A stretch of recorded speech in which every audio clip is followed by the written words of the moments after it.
Hello and a warm welcome to all of you, our viewers, to our very first inaugural Speak Out session under the umbrella of the European Standards of Care for Newborn Health.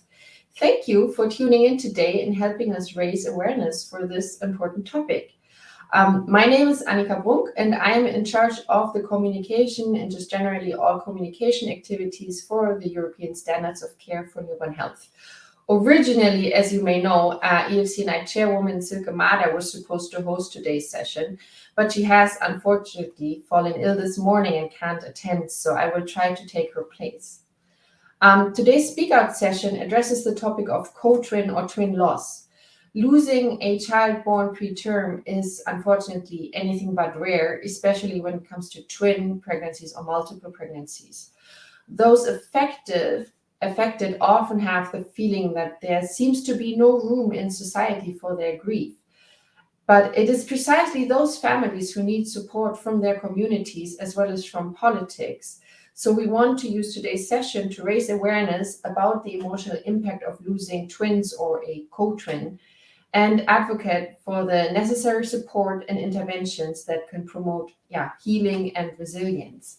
So with us today, we have Michelle LaFontaine from Canada, who's a program manager of the Pregnancy and Infant Loss Network. She herself unfortunately lost her twins at gestational week 21 in the year 2005. And she will be here and give us her personal experience as a bereaved parent. Then we have Professor Nicholas Embleton joining us from the UK. He's Professor of Neonatal Medicine at Newcastle University and consultant neonatal pediatrician at Newcastle Hospitals, part of the NHS Trust, so at one of UK's largest NICUs. He will also present on the Butterfly Project, which he helped initiate. He focuses on supporting and developing resources for both healthcare and medical professionals, as well as parents and families.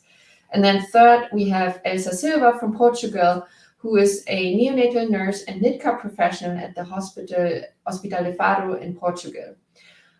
She focuses in her work particularly on coping mechanisms for healthcare professionals when dealing with the loss of twins or a co-twin. And then last but not least, we have Dr. Gudrun Zimmer from Austria. She's a lecturer in ethics in healthcare and perinatal loss, midwife, and psychosocial counselor in the field of prenatal diagnosis. She works at perinatal palliative care at St. Joseph Hospital in Vienna, Austria, and focuses on the ethics surrounding this entire topic. Before we proceed, I just want to say we know that today's session has a very sensitive topic. So stories may evoke feelings of distress or sorrow. Discussions may be emotionally challenging. So we encourage you, especially if you've experienced the loss of a child, to carefully consider the time, place, and manner in which you choose to engage. And want to just say it could be helpful to have support available. Just make sure you take care of yourself. So in our very first Speak Out session, we have affected parents, caregivers, and parent representatives come together to talk about their experiences and discuss ways to make this challenging, often really life-changing experience more bearable. To ultimately, we want to improve and share and raise awareness. So we will proceed as follows. First, we will have short presentations by our wonderful speakers in which they outline their perspective and insights to give this conversation really a solid base. Then we will delve into an interview part and then proceed to open the floor for just general questions from the audience. So that means we want to hear from you, our viewers, and I want to invite and encourage you to post your questions and comments in the comment sections below. We will try and answer them in the second half of the session.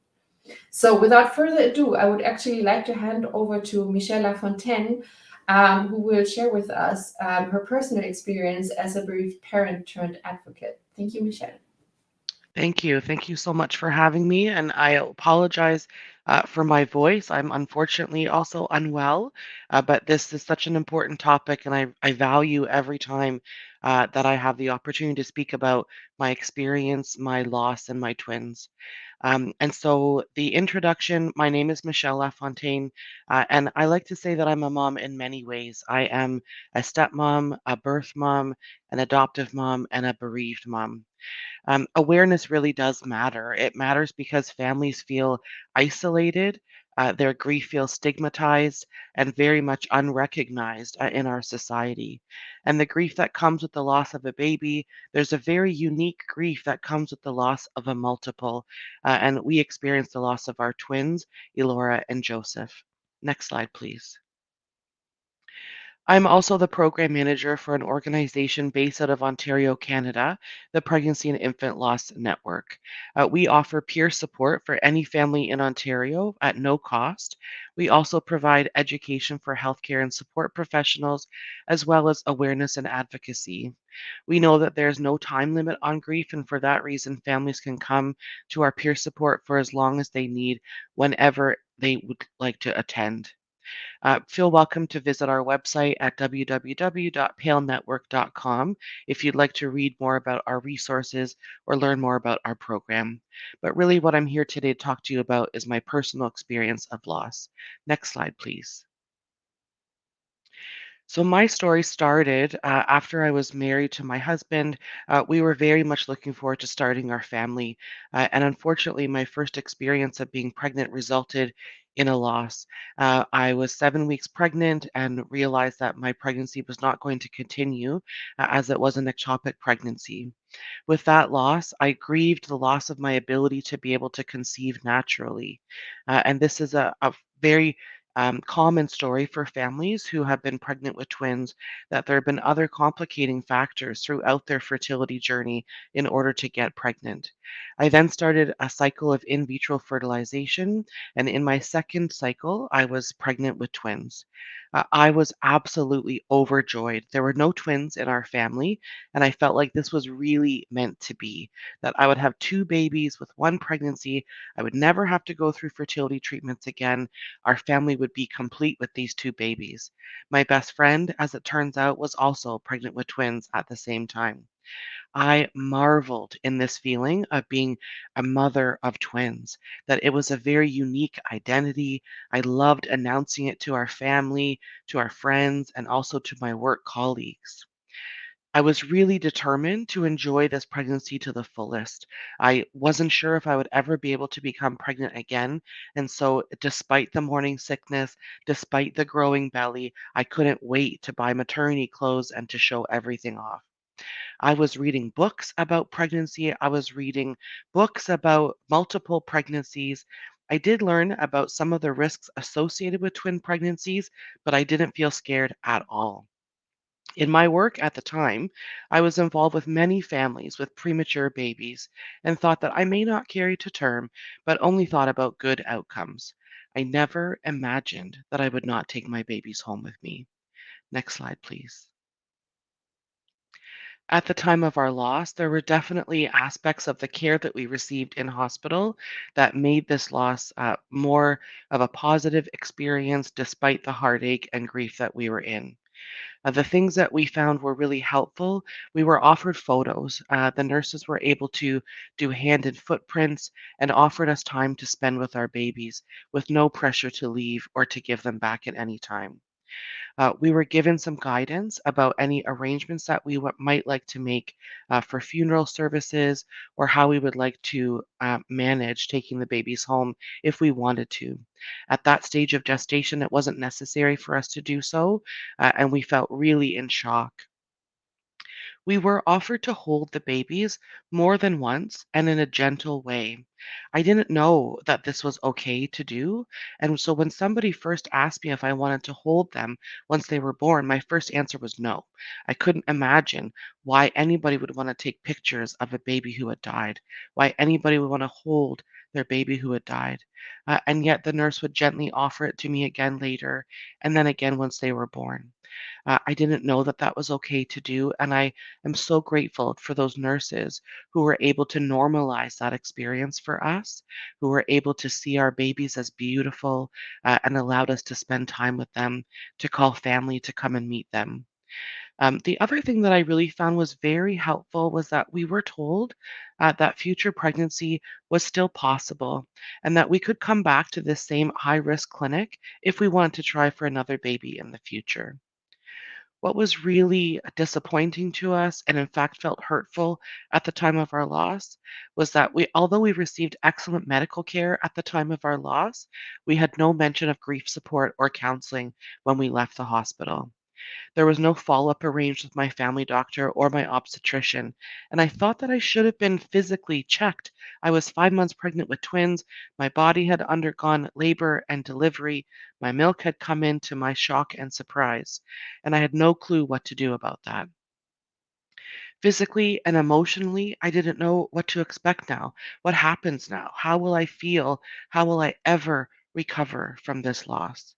I didn't know that I needed time to grieve the person who I was before the babies died because I was never going to be that person again. There was not enough information provided to me at the time about leave eligibility. So, was I able to take any government sponsored leave from my place of work? Did I need any documentation for work? And as a result, I returned to work much sooner than I wanted to.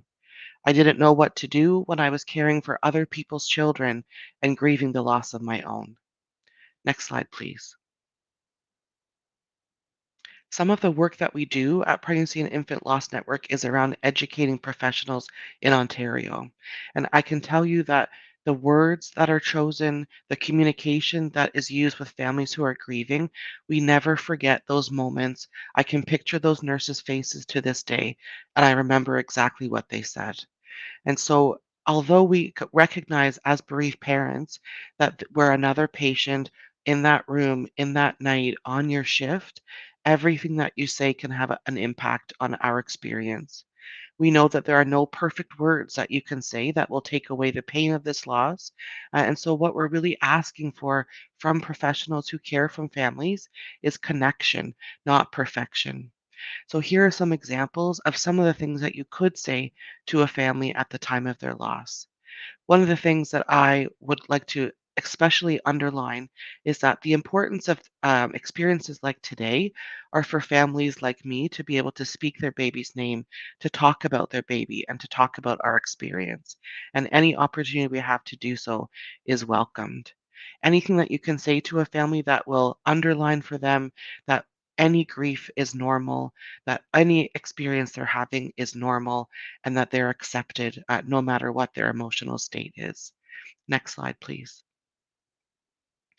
So I would encourage all of you to keep in touch with me at any point. Our website is here again, and I'll look forward to answering more questions on the panel and from individuals later on in today's session. Thank you.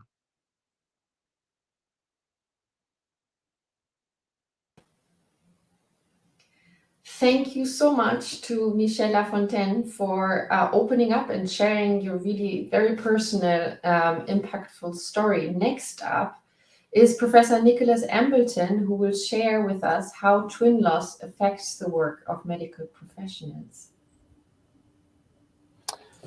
Okay, thank you very much, Annika, for introducing me, and thank you very much, Michelle, for being brave enough to share your personal story and the great work that you do in your network. Next slide. Over the last 10, 15 years, I've been involved in a lot of qualitative research focusing on the loss of a baby from a multiple pregnancy. And as part of this work, we've produced guidelines, we've conducted a film project, and then we've created an online course. And we call all of this work the Butterfly Project. And you can find more information about this on our website. And in particular, what we focused on is the unique situation where one baby from a twin pregnancy dies, but at least one baby survives. Next slide. And in conducting this research, I got to learn how important stories are, the important relationships that we might make on the neonatal unit with our families, the important stories that the families will tell about these babies who were unable to go home alive. And this work is really very different from the traditional work that's focused perhaps on the ethics or the importance of good communication. And it's also apparent to me as a health professional to recognise that 99% of family life actually happens outside the neonatal unit. And so how we set these parents up for the rest of their lives is really very important. Next slide. And when we talk about people's feelings and experiences, I want to just build on what Michelle said, that these little interactions that to us appear quite small really make a big difference to parents. The importance of humanity in a technical world, and what we say is the little things that count. And as Michelle has said, parents remember exactly how we made them feel more than 30 years later. And parents also make a unique bond with us because perhaps we might have met their baby in a way that other family may not. And really my feeling from parents is that they don't expect us as nurses or doctors to be counsellors or miracle workers, but they do expect that we work and that we genuinely care about them and their babies. Next slide. So the importance of twin identity cannot be overestimated. Twin identity is lifelong, even if you're unlucky enough that your twin did not survive with you. And when we see people walking down the street, it's impossible for any of us to know whether anybody here in this picture, or indeed anybody in the audience or panel today, is a twin or may even be a twinless twin. Next slide. So our work is focused on the situation where one baby dies, but at least one baby survives. That's relevant to families who may have suffered a miscarriage, may have had a pregnancy after in vitro fertilization. It may involve situations where there was a termination, an unexpected stillbirth, or most commonly in our experience, co-twin death on the NICU. And in our project, we wanted to better understand how parents cope, how our behaviours as health professionals can help or hinder the process, and what we can best do to make a difference. Next slide. And here are 6 different scenarios that are all fairly common when a twin baby dies. This may happen to ultrasonographers. Think about what the parents feel like when they must revisit the neonatal unit when one twin has died, but the remaining twin is very sick. What it feels like to be the health professional who may not known that that baby was a twin. And then the importance of preparing parents for discharge and the things that families think about, which is how and when do they tell any surviving siblings that they were a twin themselves. Next slide. And what we heard was that we don't seem to be very good at dealing with both grief and joy. We're great at dealing with the grief if there is just one baby that has died, and we're great at being delighted and happy when it all goes fine. We are not managing the two together very well. Next slide.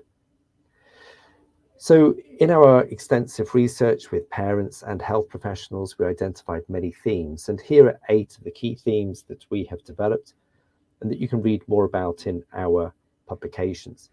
We focused on themes where we felt there were important practical aspects that had relevance for work within the hospital setting. Next slide. So, as Michelle indicated, the importance of having a twin pregnancy cannot be overestimated. And parents told us that this twin identity was very important even to the surviving baby. And the father said to us, they forget about him being a twin. And the mother said, it's not just that they forget, a lot of them didn't know. And after we had conducted the research, we ran some workshop sessions with parents. And it was in one of these workshop sessions that a mother said, a little blue butterfly, just put a butterfly on the cot and then they know he's a twin and it solves the problem. And we took that idea up straight away and we created these purple butterfly cot cars that you can see on the slide there. Next slide, please. And first of all, we printed these out and laminated them. We put them up on the wall next to the baby's cot or incubator. And we also encouraged the parents to write the name of the baby who died on the cot card. And I think that has enormous symbolic significance. And you can see in this photo here that, in fact, this baby had another baby next to him who was also a twinless twin survivor. And this symbolization allowed parents to connect with each other on the neonatal unit in a way that they might not otherwise have done. Next slide.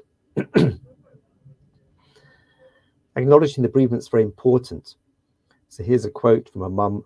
One of the doctors at the time really quite upset me, and she often said to me, at least you've still got one.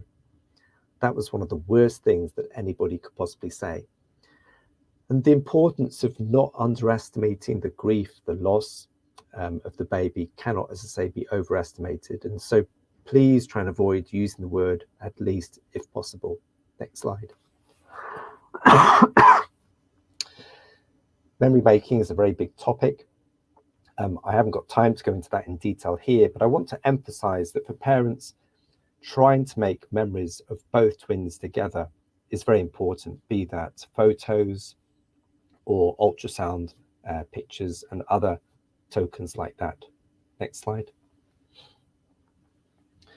So there are lots of themes. I think we need to recognize the lifelong impact we have on parents' experiences. And as Michelle said, parents remember years and years later how we made them feel.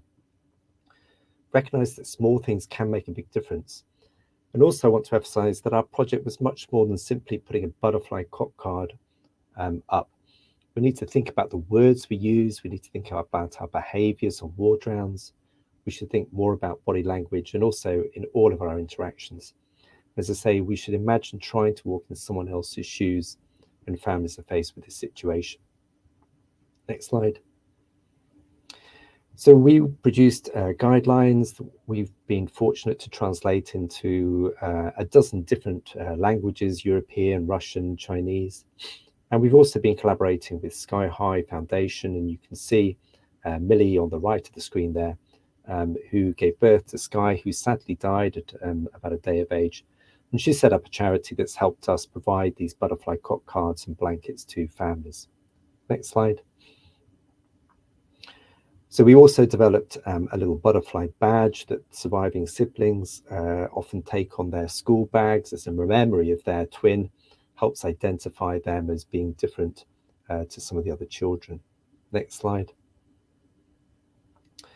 So we conducted a film project after we'd done our research. As I say, you can find more about that on our website here, neonatalbutterflyproject.org. Next slide. And if you go there, you can see the different themes with short film clips made with all of our families and parents who've been able to contribute over the years, as well as download some of our guidelines. Next slide. And finally, we've created all of our learning into an online learning course. This is hosted on the FutureLearn platform. The web address is there, but you can go to EFCNI and get the web address if you haven't got time to capture it today. And as I say, if I had to come up with a one-word summary, I would say acknowledgement, the importance of understanding what parents have been going through, communicating the knowledge that we have, and then giving parents an opportunity to speak. And I'd like to finish there. Thank you very much. Thank you so much to Professor Nicholas Embleton for discussing the demands really on medical staff and the NICU in this particularly complex situation of co-twin loss, and of course for presenting the Butterfly Project, which is really a great initiative. Next, we hear from Elsa Silva, who will talk about what healthcare professionals need to cope with losing one or more of their tiny patients in the NICU. Hi, Annika. Thank you so much. And thank you also for this opportunity to bring healthcare professionals, well as Dr. Nick already brought, and the nurse's perspective on the table. And when I was thinking about this presentation, I really realized there was much to discuss and much more than I ever thought. And that this issue might be a little bit neglected by a professional. So I realized that even being sometimes in situations of a co-twin loss as a healthcare professional, I didn't realize that there were so many lawyers to handle and to take care. Next slide. So when we think about it as healthcare professionals, we see that there are at least 3 perspectives that we have to have in account. And Dr. Nick already said some of them. And the first one, obviously, is the way we cope with parents' loss and grief. And what we need to better do or to do better to help them, and what are their needs, concerns, and most disturbing aspects of the moment, as said Natalie and as said Dr. Nick. And the second aspect is how do we cope with our own grief and sadness it is a reality in the units, and we know that some say that it's part of the job, but we never get used to it, and we have to deal with many circumstances of the death of these babies. And the third is why or how do we keep going in the unit? The way we deal with other parents' perceptions and emotions when they are in the unit and there is a baby near them that die, and how do we support each other as a team? So we know that some situations can be more difficult for healthcare professionals than others. And when we develop a special and emotional stronger bond with a particular family and babies, and when they are in the unit for a long time, it can be harder, although we cannot miscarriage the baby or misunderstood the other babies, that we don't create this bond. So that's why we are here to highlight some perceptions and some misconceptions of the professionals' action in this case of a co-twin loss. And another important aspect is that we can't forget that the occurrence of a multiple death events in the unit at the same time or in the short period of time can really impact professionals. And we still remember what happened with the COVID situation. Next slide. So considering all of this, it is clear that staff preparation, training, and support is needed to better support these families. And I bring you a study conducted with one of the speakers in the panel, Dr.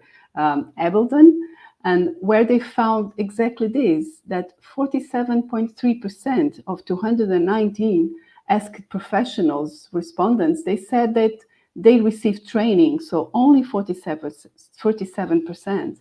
And so they needed more training and further guidelines in order to improve their confidence when providing emotional support to parents. Next slide. And we cannot forget that we, healthcare professionals, are trained to save lives. And when we can't accomplish it, we often feel sad and frustrated, and we have to think also about it. We will never get used to death with it, because repeated experience of death can be harmful and can bring feelings of frustration, as I said before, and sadness, and of mismatched emotions toward the others. And we mustn't forget how many doctors and nurses, again, suicide themselves when COVID happened. So the impact and the way we cope with that in general is related with our social, cultural, and religious background. And this is also true for parents. And we need to take care for the individual and unique way that each of us professionals and parents face this loss in the unit. So we need to know what parents need, what conditions can contribute to their coping strategies, and how can we help our colleague that is with us and needs help to face the loss of the baby that the colleague treated, and how this colleague can continue care for this family, because in the way we care today, in nurses that are related to one family, they have to continue to do the care to this family that lost the other twin. Next slide, please. So now I'm focusing on the death of a co-twin in the NICU, and we know that this family, as Dr. and Natalia said before, they will continue to come to the unit. They will continue to come and support and nourish the other twin. They will see the empty incubator for days, or another baby in the same incubator where the other baby died. And this results in conflicting and ambiguous emotions, especially due to the loss of the one that they loved, but also due to the fear of the condition of the other sibling, if he's going to survive or not. And we have to be aware of the impact of this and find the best strategies to help. It is common to take refuge in silence, to focus on the surviving baby and trying to get these parents their attention to this baby. And this might not be a wrong, but I think this is most the way that parents, us healthcare professionals try to cope with it. The mourning of a co-twin is not the same as the mourning of a singleton. And that's one thing that we have to be certain of. So staff may, I say, forget, or I better say, they may put aside in an attempt to fill the emptiness of the parents and their emptiness of not knowing what to say or what to do, and redirecting this focus to the other baby. And I believe this is one of the coping strategies really that we use as professionals. Next slide. So, but what is a fact is that healthcare professionals need to move forward and to accomplish the task that we have in the unit and to care for the other babies and families. And that often is done by putting aside their own emotions. In order to support others, a sensitive, individualized approach is needed. And this kind of approach can have a significant impact in the long-term memories, as we said before, and as Natalie and Dr. Nick said, formed by parents about this tragical moment of loss for a long time. So giving them the time, the space, the sensitive listening to them, it's of importance. To figure out what they can or cannot do and to find the best way to help them is also very important. Next slide. It is urgent that we healthcare professionals and hospitals look to this reality in a different, more sensitive way in order to adopt the best practice to support parents' loss, other parents in the unit, and the healthcare as a team. So Michelle pointed some activities like holding the baby, taking pictures or footprints, or going to the funeral ceremonies, helping parents to handle with that. So that's some of the strategies that we can have to help parents, but also offering to the professionals and to the parents a professional psychological support is also important. The briefing sections, training, guidelines, and structural adaptations of the unit might be necessary to optimize our action and to better cope and to better respond to the needs of the parents and the families. Next slide, please. So thank you so much. I just leave you with this picture. This picture shows a moment of coping of our team with a baby that died, not in Portugal, but in another country. So the baby stayed with us and went to another country, then died. And the parents offered this picture. And the way that we wanted to say to them that we were worried, that we were still thinking of them, was this. We took this picture and we sent this message in the day that was the funeral of the baby. So thank you so much. Thank you to Elsa Silva for illuminating the many facets behind coping, how it affects medical staff, and also how we can do better actually to support them. Our last presentation is by Dr. Gudrun Zimmer, who will discuss ethical questions concerning twin or co-twin loss.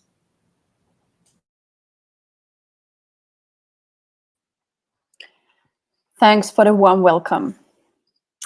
My short input is about an ethical perspective on co- or twin loss. I will focus on building ethical awareness and offer a simple but sensible framework for reflecting daily work.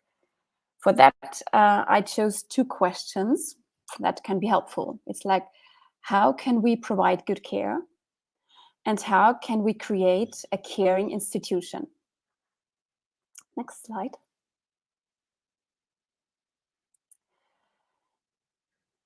So, if we want to build ethical awareness on a topic, it makes sense to start with an analysis of a situation.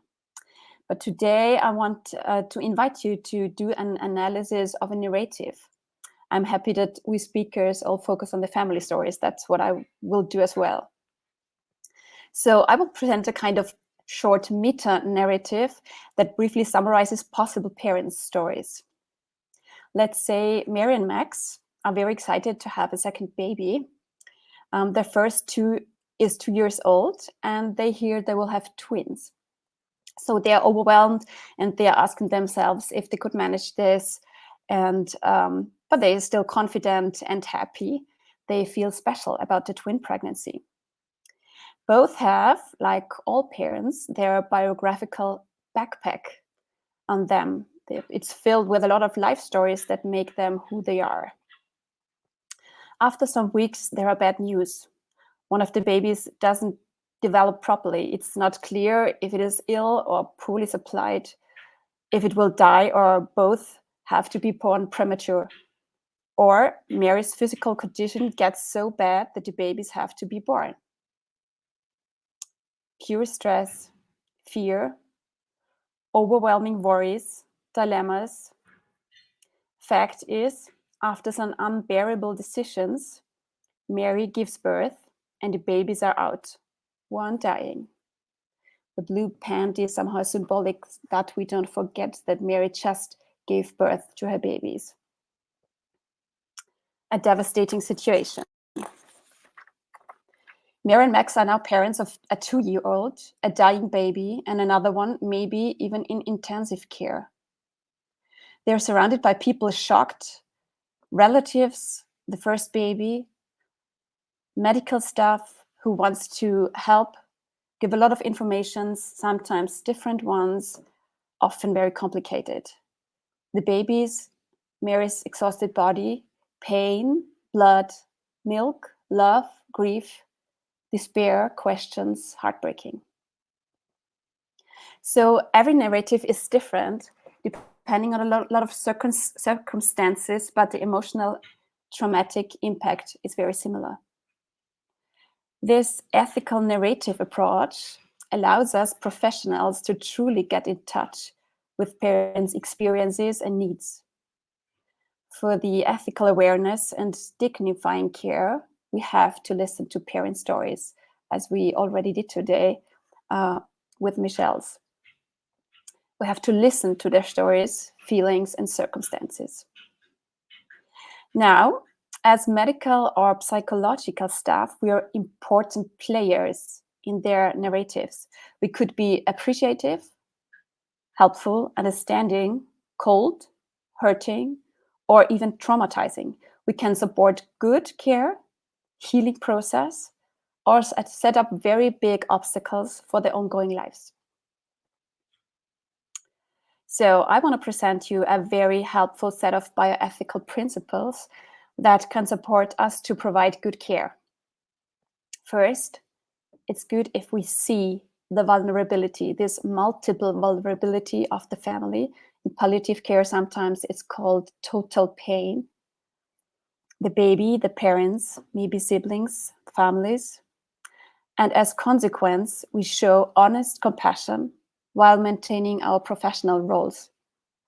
That's very difficult, but very appreciative. We respect their desire for autonomy and offer and even empower the parents, the families, to articulate their needs, their wishes. We have to make them offers to participate in the care of the babies. We have to give them possibilities to care, because that's what parents want to do. That's about parenthood, caring for the children. Then we protect their physical and emotional integrity. We don't have to forget that the woman just gave birth. We are maximally careful and tender with the baby's body, especially the dying baby's body. We facilitate maximal physical bonding. We give time together even after death, as long as parents need. We support the parents in being there for the other newborn. We create a safe space where showing emotions is possible and even welcome. We give information and explain as often as necessary. Support shared decisions, which is not easy because they are in such a stress. All in all, we value its dignity and uphold it, the babies, the parents, and at the same time know about our professional responsibilities and the borders that go along with them. So now you might think caregivers should be kind of superheroes or something similar. No, it wouldn't make sense to end the ethical discussion at this point, but we have to see that the caregivers also have their own narrative. The challenges are our personal involvement and as well as the institutional conditions. On the personal side, we are confronted with dying and death, which is hard enough. We have our own biographies, with our own memories and experiences. We are confronted with parents' shocks, emotions, demands. There are, as I said, our own biography. We have the ambition and even the stress to act right, to do the right things for the families. On the institutional side, there is a big workload usually. There are changing teams. The institutional focus is on efficiency and on curing, not on palliative care or accompanying parents with a dying baby. There are little time resources and little intimate spaces. So what we often do is just struggling to stretch the narrow external conditions. So the organizational development to offer good care is as crucial as the personal. So how can we create caring institutions then? I suggest the 3 levels. So on the micro level, it's very important that caregivers have to cultivate personal skills in this field, like Elsa told about education of caregivers and so on. So we need family-focused, professional, palliative, and trauma-sensitive care, self-reflection, and very important, self-care. On the meso level, we focus on creating a caring culture in our units. Multidisciplinary teams are very helpful, as well as regular collective reflections, evaluations, appreciative atmosphere in the teams, further training, adapt existing resources to the family's needs, and implement rituals maybe. And on the macro level in the institution is that it's very important to develop institutional structures.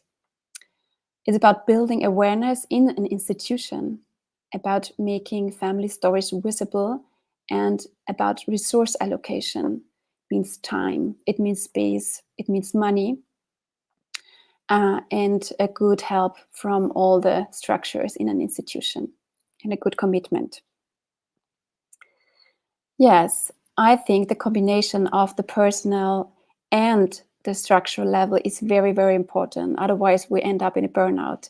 So with these ethical principles and the motivation to develop institutional structures, I say thank you, and I'm curious for the discussion. All right, thank you so much to Dr. Gudrun Zimmer for this really thought-provoking presentation. And also once more, thank you to our other panelists and speakers.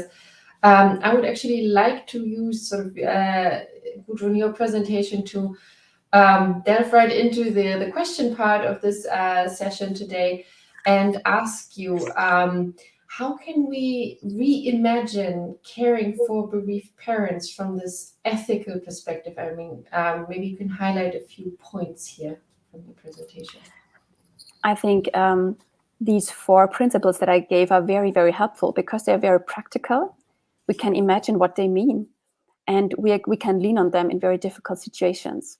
So I think we have to, on the one hand, focus on the dignity, which means the integrity aspect, the vulnerability aspect, and so on. If we talk about autonomy, it's not so easy because the parents are in a big stress situation. So in my experience in the perinatal palliative care, we really motivate them, give them offers how they can care, what they can do. As Michelle said, she couldn't imagine to take the babies. But we as professionals with experience know how this could have a very good impact on their lives. So we just try to make them participate, to give them as a sort of control in this very hard situation. I would say that the bonding is a very, very, very big part of it. Give them space and time to bond, be there for them. We try to make a safe space, like we always try to give an emotional safe space where they can be as they feel. They don't have to hide from others. We are there, we respect death, but we don't fear it. And parents feel that in a way. So I think these are aspects which are really important to support parents in these very difficult situations. And sure, it's the ethical part is in it too, because we want to do good care and we want to help parents in these very difficult situations.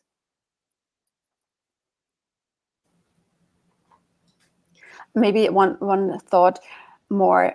We are doing the perinatal palliative care in interdisciplinary teams. So I think this is also a very, very helpful structure, because everybody from another discipline, we bring other point of views in the discussion. So I think we can make our care better in these discussions with this multi-professional approach. All right, thanks. I was wondering, Michelle, if you'd be willing to share a bit, sort of from the bereaved parent side, your view on the points raised by Gudrun. I think that, excuse me, one of the things that really stood out to me was the ability to kind of hold space for that family and to provide that anticipatory guidance. That was what we found to be really helpful, that we relied fully on our healthcare team to walk us through all aspects of what the care was going to look like. And if it hadn't been offered to us, we wouldn't have asked. We wouldn't have known what to ask for. And so I think to really impress upon the team, as you mentioned, that we need to be able to respect that process, but also not to feel afraid of it, that you as professionals can really be that kind of guide for families to offer to them all that is possible, and then some. In my work, I hear from families all the time that they would leave the hospital with regrets if they hadn't had those opportunities, or if they speak with other families afterwards and find out that you had the opportunity to bathe your baby, nobody told me I could bathe my baby, then those moments are lost. And that's all the time that we'll ever have with those babies. And so important for professionals to be able to kind of lead the way. And what we came home from the hospital with, the pictures, the hand and footprints, those are all the memories that we'll get to have with those babies, and they're so treasured in our family. Yes, thank you, Michelle. I saw, Nick, you were nodding along. Maybe you would like to also comment, and I'm sure the Butterfly Project relates to some of this. Yeah, I mean, just picking up on what Gudrun and Michelle were saying, and I was thinking about things on an institutional level. I mean, one of the challenges with this type of topic is that the people who tend to attend webinars and read about it are the people who perhaps already know how to do some of this care sensitively. And one of the big challenges is how you engage health professionals who perhaps don't really think this is their business or aren't so good at it. And in that respect, I just wanted to highlight, I think, the importance of leadership, that other people within your organization, your unit, will see how you as a leader behave, and the importance, therefore, of using that as a vehicle for educating people. So very much thinking, as I say, not just to, as Gudrun said, at the micro level, what you as an individual do, but how you can influence the behaviors of those people around you. Yes, thanks so much. I think this is a great moment to bring in Elsa's perspective as well, because what I think your presentation highlighted so beautifully is that I think also gets a little lost in all of this. The medical professionals also grieve and have to deal with the loss. It impacts you too, to lose a tiny patient. So what strategies would you say help you and your team, and also maybe there's a correlation, things you do that also help parents, so that there's actually sort of collaboration and connection?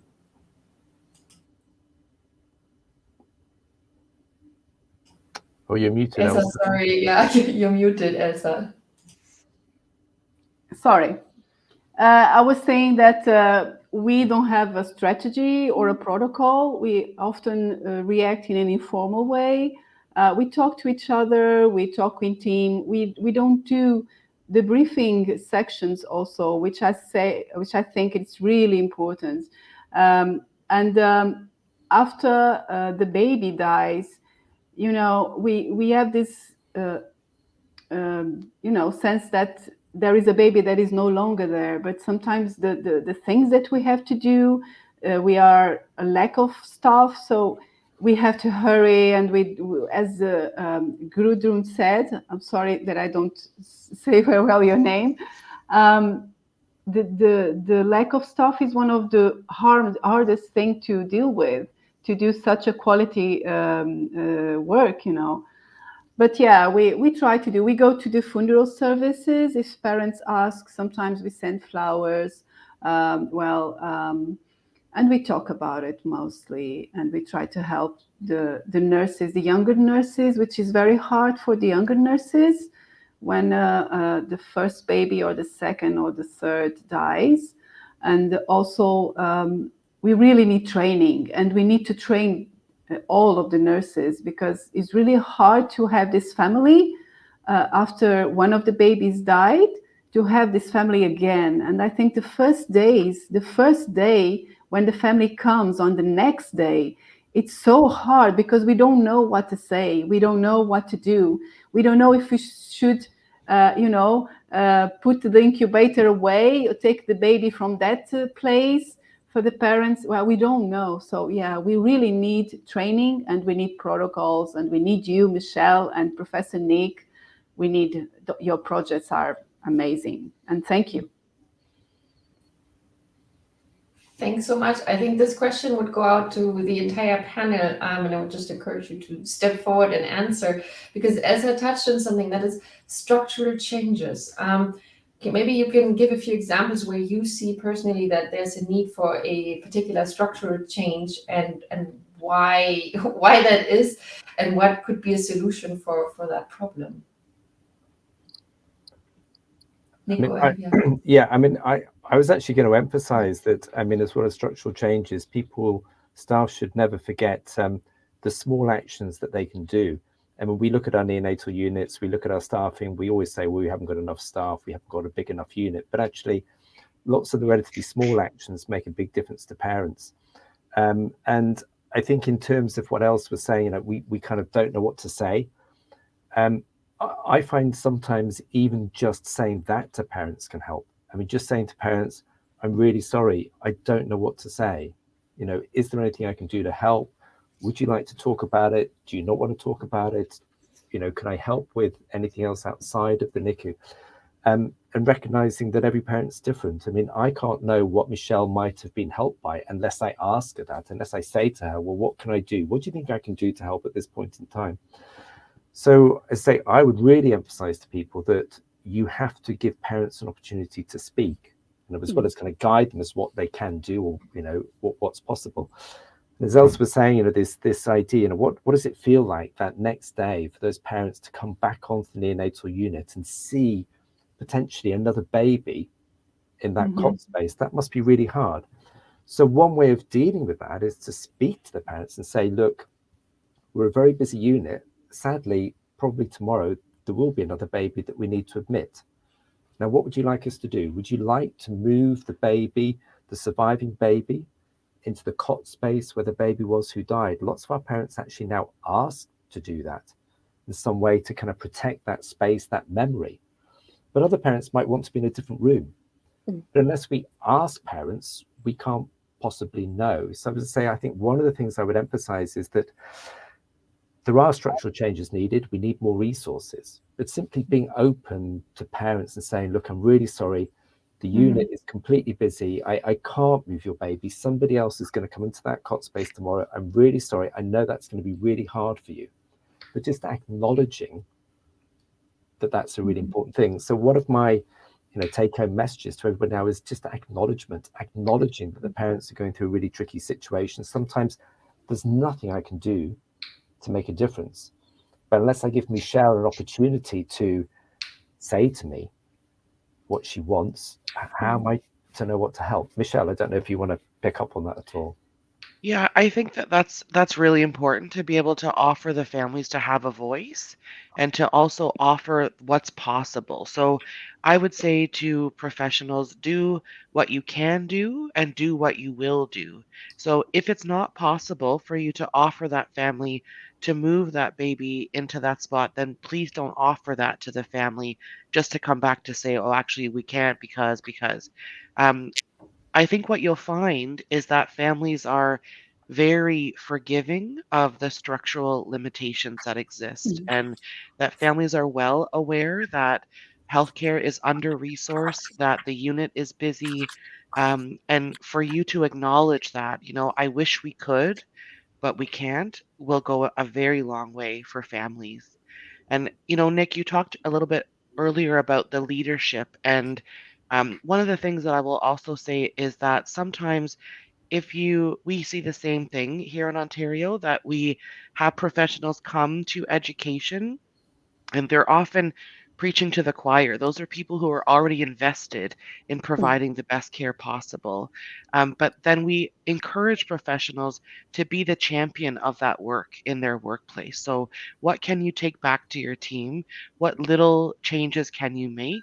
So, maybe it won't be a grand policy shift, maybe it won't be huge procedural changes, but to create a checklist that that you can walk your colleagues through to make sure that every family is able to be offered the same options at the time of the baby's death, and then also learn from families as you go. So what was helpful to one family may not be helpful to another, but I don't think that families would ever resent or be disappointed with having options presented to them. And so I think it's really important to, as Nick was saying, just ask the family. I'm not sure what you would find helpful in this moment, but here's what we could do, and then let the families go from there. I'd fully agree on this micro meso level, but I'm really an advocate for the development of structural resources and develop the organizations, because that's what we're doing. We are very we're very motivated staff, and we are always in danger to get burnout because we're always stretching the very narrow conditions. So I think we have to remember medical institution also in an ethical way, remember them on their responsibilities to give good care, and accompanying a family with a dying baby or with 2 dying babies or a baby with very serious conditions, to care for them in a very good way. It needs time, it needs resources and space. So I think that's very important to that we don't lose this aspect, that an institution has to take the responsibility. Like debriefing, it takes time. Development, education, everything takes time. We can't do that in our breaks all the time. We can just talk about the parents in our breaks. That's not possible. We need supervision. It would be a great thing, but that takes time and money. So I think an institution has to be remembered what they have to do, what they are responsible for. And then there are maybe very small steps of development, but there will be some steps of development. I know this challenge to between the own motivation and the structures that are there, but we see that there is something possible. Yeah. And that doesn't end on institutional level. I think it's a socio-political thing as well. But yeah. I do agree with all of you. And in the unit where I work, we have a very, very difficult structural. We are open based unit, so it's really hard to do this. We use a screen. We try, which is not a good thing to do. We try to ask the other parents to leave, which is awful, but we also think about the privacy of that family, the need that they have to express their grief free, and I agree with you, Gudrun, but we can't reach very much for the politicians and the money and the new hospital and a new unit, and instead of 6 nurses we should be 8. So it's really hard, but as Nick said, the small things have a great impact, and that's what we have to work to. So thank you for your advice.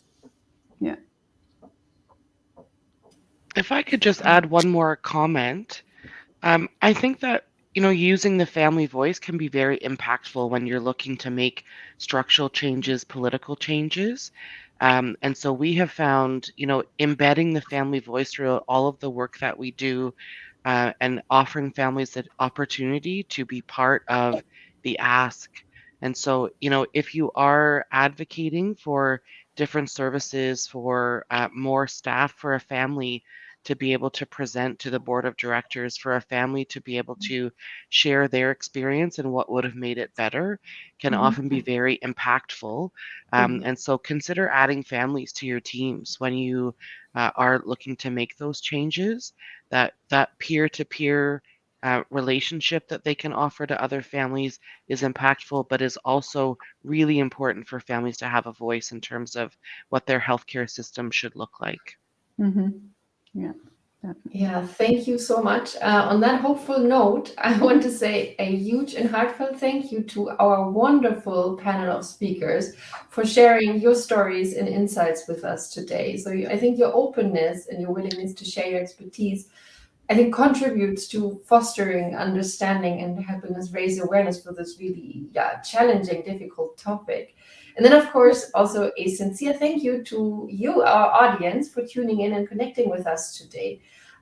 We will make the video of today's session, as well as all further materials and additional links, available in the next days. So keep an eye out for the respective announcement on EFCNI's social media channels. So with that, thank you until our next session, and goodbye. Thank you. Thank you.